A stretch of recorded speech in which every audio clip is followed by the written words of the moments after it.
Hello students, welcome back to my YouTube channel. तो आज हम करेंगे Kirchhoff's law of thermal radiation. देखिए, पहले हमने क्या पढ़ा था, आपके क्वांटम मैकेनिक्स हमारी चल रही थी, उसमें हमने पढ़ा था फेलियर ऑफ क्लासिकल मैकेनिक्स। बच्चों ने बहुत अच्छे तरीके से पढ़ा, आप सभी ने आंसर्स भी बहुत अच्छे किए हैं, बट कुछ बच्चों ने थोड़े से इक्वेशन में इधर उधर कर दिया। और कुछ बच्चों के प्रॉब्लम मुझे ये आए कि थ्रू आउट वीडियो आपको 2-3 क्वेश्चंस पूछे गए थे, बच्चे सिर्फ 1 या 2 का आंसर कर रहे हैं। बेटा, आपको सभी के सभी जितने क्वेश्चंस पूछे गए हैं सभी का आंसर करना है। तो देखिए, अब क्वांटम मैकेनिक्स में ब्लैक बॉडी रेडिएशन करने के बाद हमारे पास जो नेक्स्ट आपका टॉपिक आता है वो हम करेंगे, ठीक है।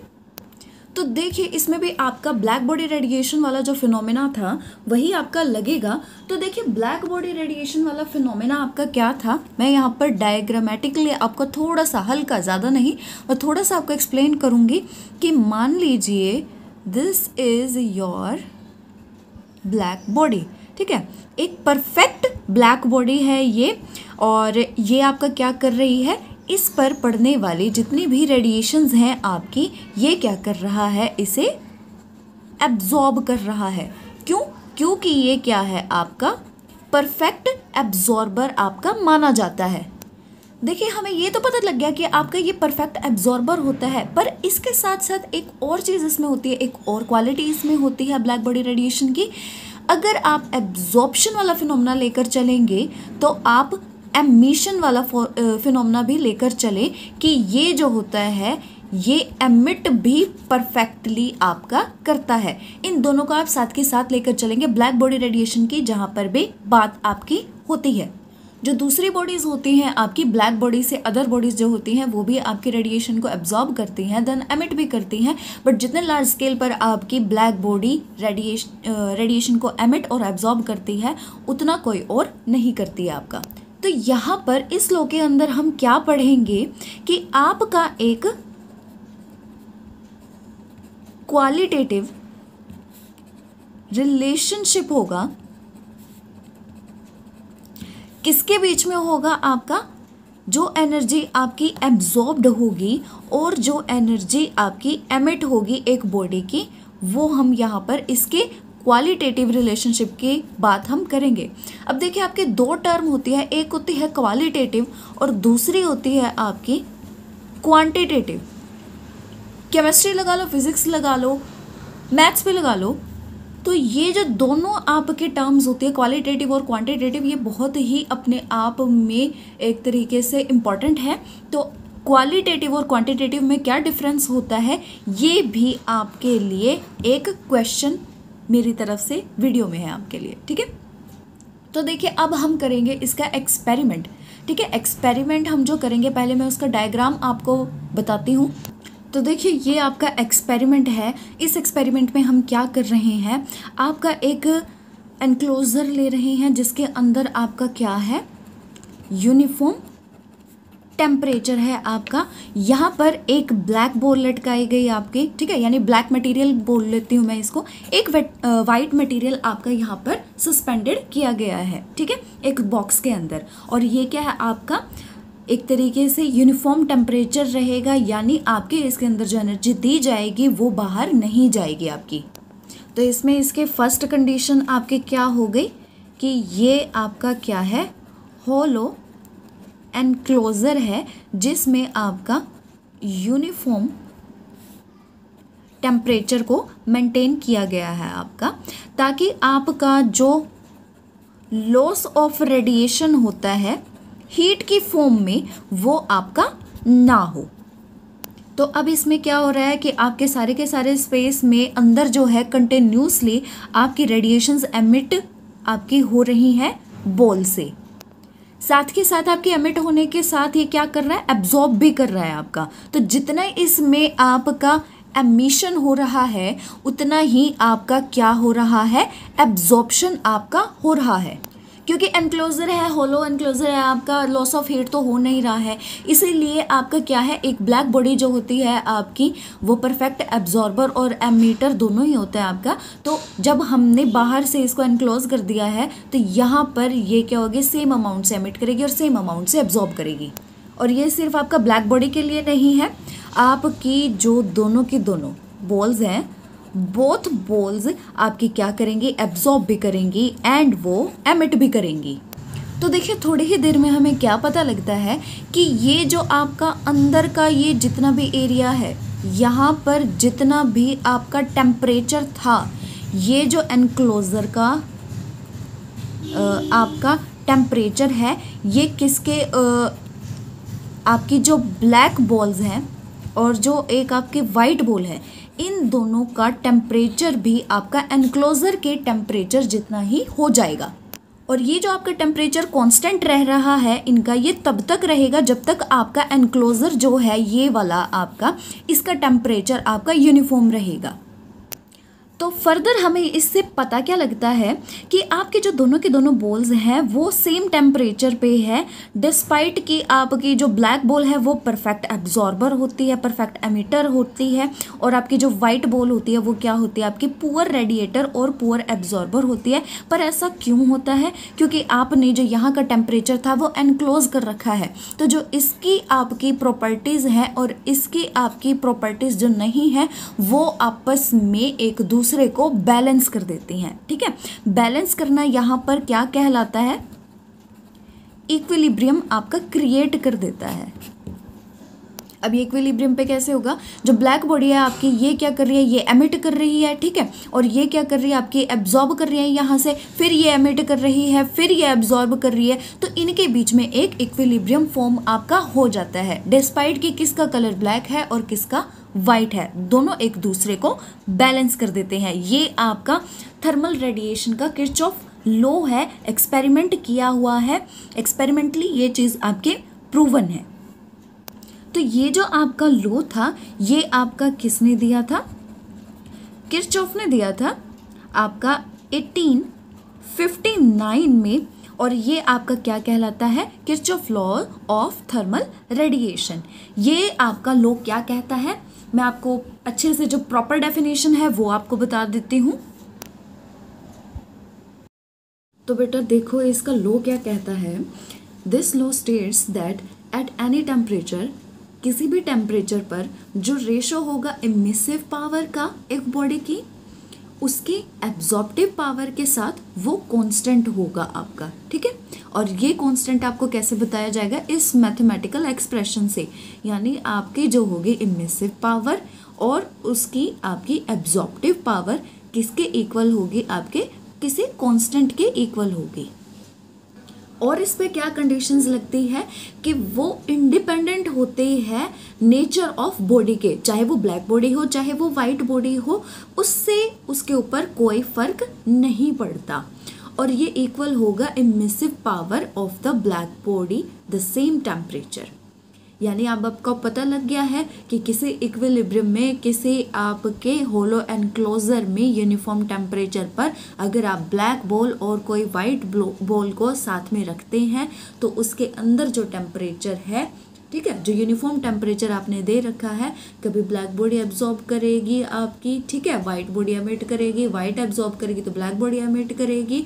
तो इसके हिसाब से आपको क्या पता लगा कि ब्लैक बॉडी और वाइट बॉडी का दोनों का टेम्परेचर आपका क्या है, इक्विलिब्रियम में है, सेम है, आपका कांस्टेंट है आपका। ठीक है, उसी से ये लॉ बना है जिसमें बता रखा है जो रेशो है इमिसिव पावर की और एब्जॉर्प्टिव पावर की वो क्या रहेगी, आपकी कांस्टेंट रहेगी, और वो क्या है, इंडिपेंडेंट है किसके, बॉडी के नेचर से, and is equal to the emissive power of the black body of same temperature. ये देखिए यहाँ पर ये कांस्टेंट और ये किसके इक्वल आएगा, आपका emissive power of black body the same temperature, ये यहाँ पर इसके इक्वल आएगा।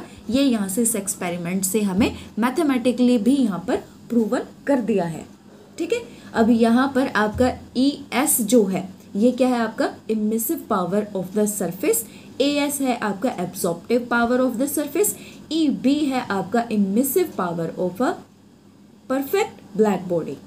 ठीक है, तो बेटा आपके मॉडर्न्स की बुक में इसके आगे छोटी सी, बिल्कुल छोटी सी वो दे रखी है, डेरिवेशन दे रखी है किरचॉफ लॉ की, जिसे एक बार आप पढ़कर देखेंगे। इसमें ज़्यादा कुछ है नहीं आपका, बिल्कुल छोटी छोटी सी बातें हैं, कॉन्सेप्ट मैंने आपको समझा दिया अच्छे तरीके से, बट एक डेरिवेशन है आपकी विद इन आपकी 10 to 15 लाइन्स के अंदर है। तो एक बार आप इसको खुद से पढ़कर देखेंगे, अगर कुछ नहीं आता है समझ में तो मैं आपको समझाऊंगी। Now we are moving to the next topic which is spectral distribution of energy in black body radiation. तो देखिए इसका यहाँ पर डायग्राम से आपको एक्सप्लेन करना चाहूँगी। ये एक आपकी क्या ली है, ब्लैक बॉडी हमने ली है। ये क्या होता है, आपका परफेक्ट एमिटर होता है और आपका परफेक्ट एब्जॉर्बर होता है। अब देखिए मैंने यहाँ पर डायग्रामेटिकली यहाँ पर आपको समझाने की कोशिश करी है, जो चीज़ें मैं पहले भी आपको बताई है कि यहाँ से क्या होगी, इंसिडेंट होएंगी लाइट रेडिएशन इसके ऊपर। तो ये क्या करेगा, परफेक्ट एब्जॉर्ब करेगा।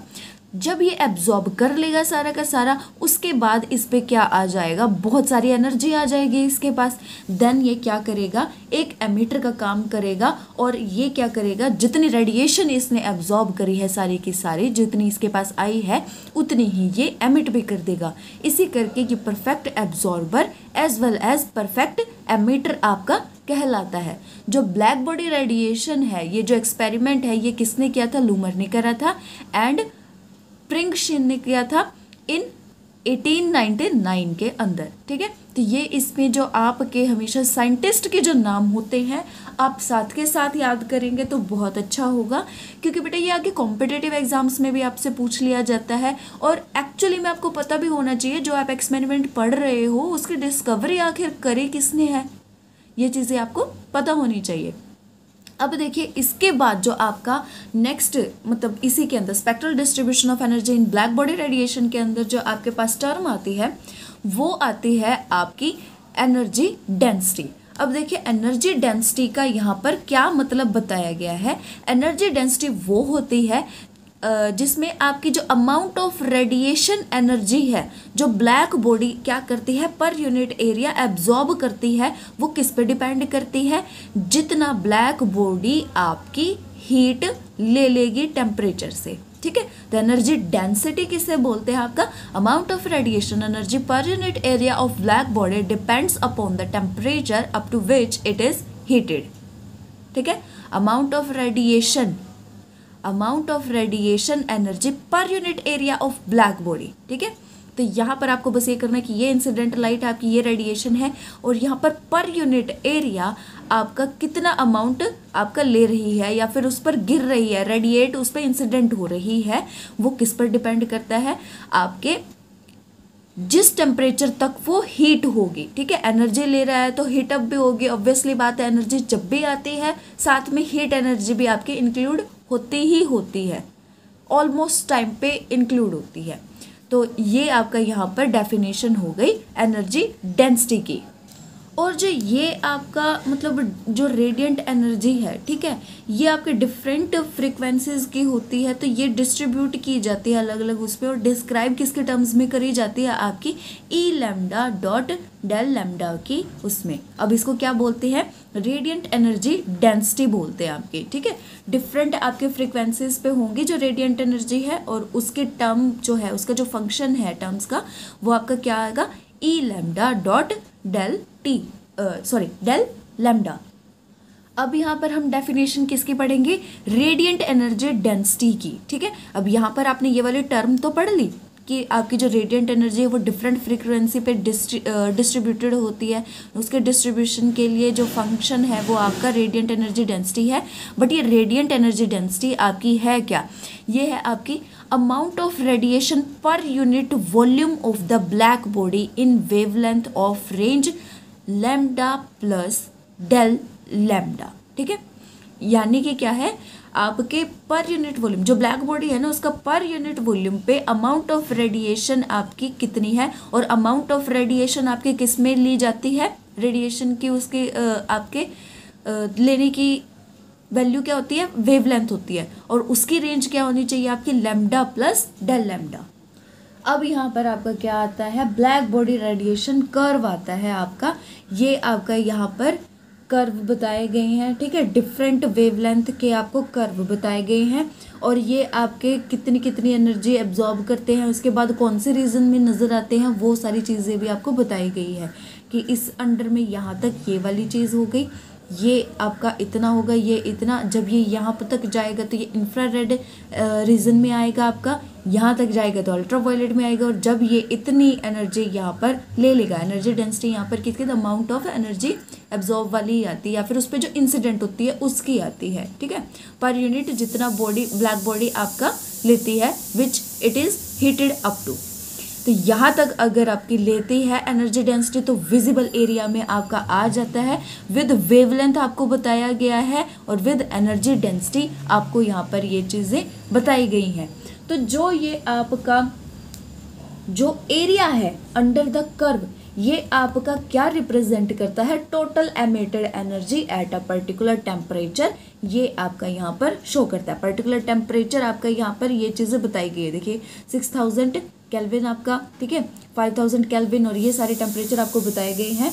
तो आपका जो area with in the curve है वो किस चीज़ को बता रहा है, total emitted energy at a particular temperature. अब यहाँ पर एक दूसरी बात और समझने की है आपको, वो दूसरी बात समझने की क्या है, जैसे जैसे आपका मतलब जितने भी आपके लैम्डा हैं, ठीक है, वेवलेंथ आपकी चाहे कितनी भी, देखिए ये वेवलेंथ वाली चीज़ है आपकी, ये एक्सिस आपकी वेवलेंथ वाली, आपकी वेवलेंथ जितनी भी हो, बट अगर आपका टेम्परेचर इंक्रीज करता है तो आपका एमिशन पीक भी उतना ही इंक्रीज करता है, ठीक है। जैसे जैसे ये देखिए आपका 3000 केल्विन पे है तो ये इतना है, टेम्परेचर इंक्रीज किया आपका 4000 पे तो थोड़ा सा और पीक आया, 5000 पे आया तो थोड़ा और पीक आपका आया यहाँ पर इसका एमिशन का, ठीक है, ये एमिशन पीक्स है। तो यहाँ पर अगर आएंगे तो यहाँ पर और आपका बढ़ गया पीक, यानी हमें क्या पता लगा, वेवलेंथ आपकी चाहे कुछ भी है बट अगर आपका टेम्परेचर इंक्रीज होता है तो आपका एमिशन पीक भी इंक्रीज होता है, शार्प आपको पीक नजर आती है, ठीक है।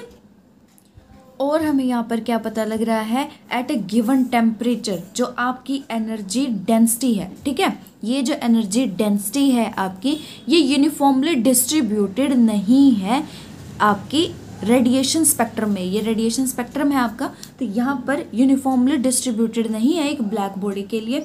At a given temperature the energy radiated is maximum at particular wavelength. और इसमें आखिरी पॉइंट है आपका, जैसे जैसे टेम्परेचर इंक्रीज होगा जो आपका लैम्डा मैक्सिमम है वो डिक्रीज होगा और शिफ्ट होगा आपका लोअर वेवलेंथ पे। तो ये तो जो था आपका, ये क्या था, spectral distribution of energy in black body radiation. अब देखिए इसके बाद आते हैं आपके the laws of black body radiation. अब देखिए इसमें आपके बस आपको कोई डेरिवेशन नहीं दी गई है, जस्ट आपको सिंपली लॉज बताए गए हैं, जैसे स्टीफन बोल्ट्जमैन्स लॉ हो गया आपका, वेन्स डिस्प्लेसमेंट लॉ हो गया आपका, तो इनकी आपको डेफिनेशन पढ़नी है। मैं आपको बता देती हूँ कि लॉ आपका क्या कहता है।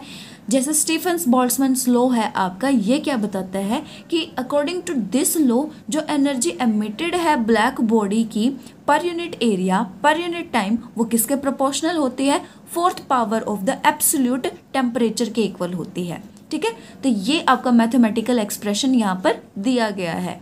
प्रोपोर्शनैलिटी कांस्टेंट हटाकर आपका यहाँ पर प्रोपोर्शनैलिटी हटाकर आपका यहाँ पर कांस्टेंट लगा दिया गया है।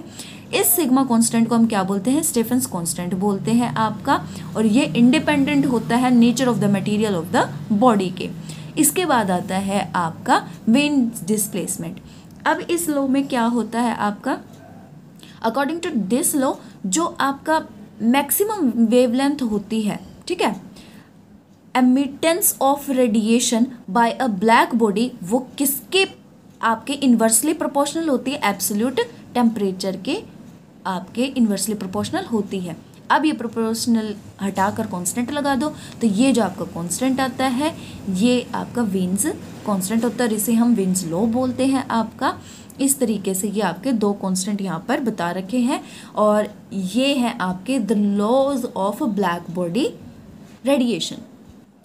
अब आपका जो नेक्स्ट टॉपिक आता है वो होता है ब्लैक बॉडी रेडिएशन कर्व, जो हमने पहले पढ़ा। इसकी एक्सप्लेनेशन क्लासिकल थ्योरी से दे रखी है, तो तो आपके क्लासिकल थ्योरी में क्या आती है, इलेक्ट्रोमैग्नेटिक थ्योरी आती है by Maxwell's.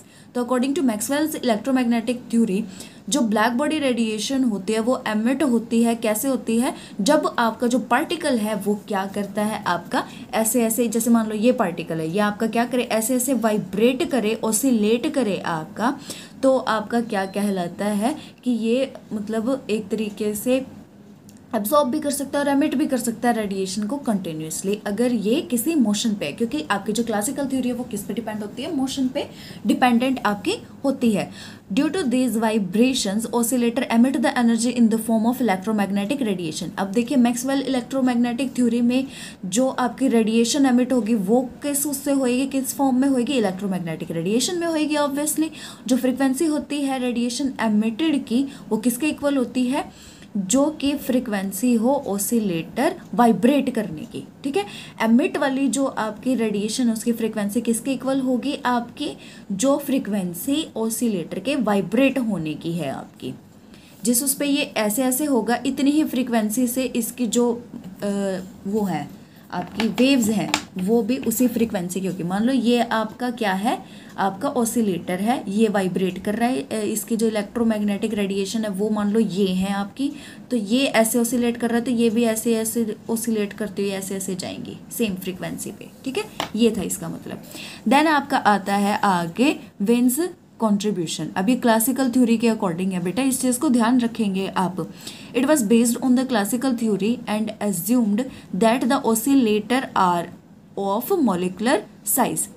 Wien showed that the energy E lambda radiated per unit area per second at wavelength lambda can be given by the expression E lambda is equal to 8 pi h c over lambda की power 5 into में आपकी exponential की power minus h c by में k T lambda. ये expression जो है ये veins radiation लो equation है आपकी कहलाती है। और ये जो इक्वेशन है ये क्या करती है, आपका लो वेवलेंथ रीजन के लिए काफ़ी अच्छी रहती है, बट ये फेल हो जाती है हाई वेवलेंथ रीजन को एक्सप्लेन करने के लिए, ठीक है। नेक्स्ट जो आता है आपका वो रेली जीन्स कंट्रीब्यूशन आता है। अब इसमें उल्टा होता है, जो ये आपका एक्सपेरिमेंट है, ठीक है, एक तरीके से जो इन्होंने किया वो किस पे आपका अप्लाई होता है, हाई वेवलेंथ के लिए। जो आपका पिछला ड्रॉबैक रहा है किसका, वेन्स कंट्रीब्यूशन का, वो आपका रेलीज जीन कंट्रीब्यूशन में आपका हो जाएगा। तो इसमें क्या होगा, हाई वेवलेंथ के लिए तो ये सही डाटा देगा, बट आपका लो वेवलेंथ रीजन के लिए ये डाटा सही नहीं दे पाता। इसमें भी सेम वही चीज़ है कि ब्लैक बॉडी होती है वो आपकी ऑसिलेटर पे काम करती है, ठीक है।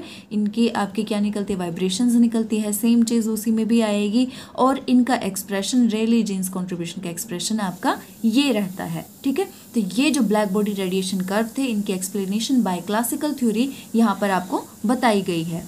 इसके बाद आपका नेक्स्ट टॉपिक आता है द ओल्ड क्वांटम थ्योरी।